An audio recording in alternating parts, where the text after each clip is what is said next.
it is time for the next toast. And that toast is going to be given by me. Ariel? Okay.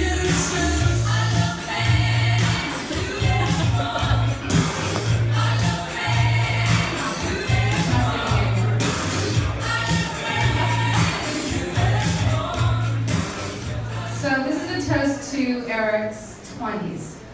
Now, I am cheating a bit by giving a toast for this decade because the fact is that I did not get to know Eric until he was around 25.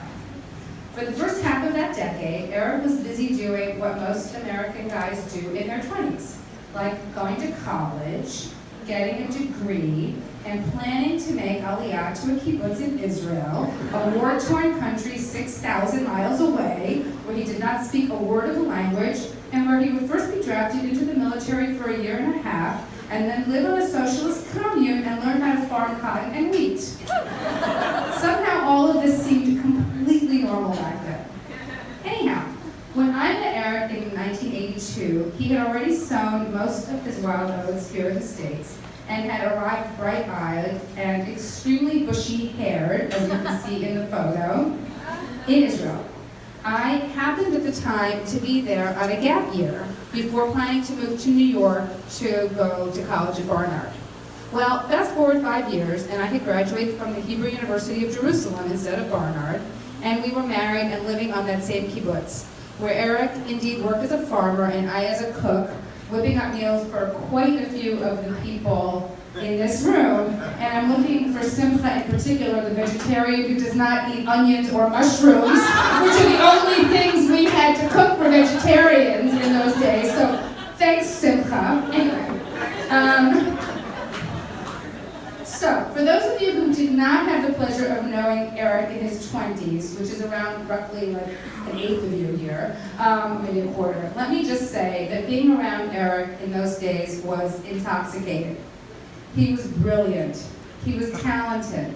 He was hysterically funny. He was witty.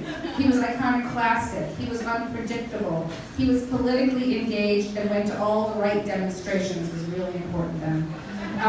He was tall, he was handsome, he was handy. He was so considerate that he even did my homework in classes that I found boring, like Law of the Sea. He looked awesome in his military uniform, especially after he washed it. He was wild, he was crazy, and he was just so much damn fun to be around that it was impossible not to fall head over heels in love with him, which I promptly and completely did.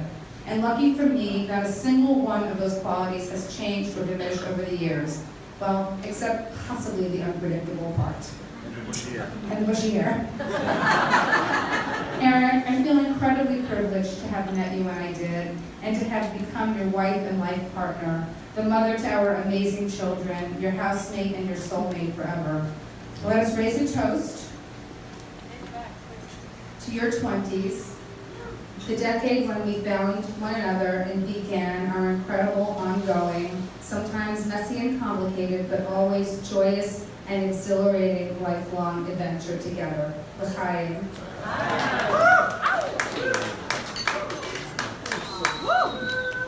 Before she moves off, folks, that picture over there, the one on the bottom, they're almost all here. That's us in the Army.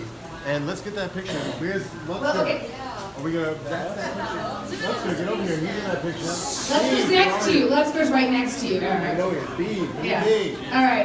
Folks, we're All missing only one person, but we're all reunited. right. That picture is us again.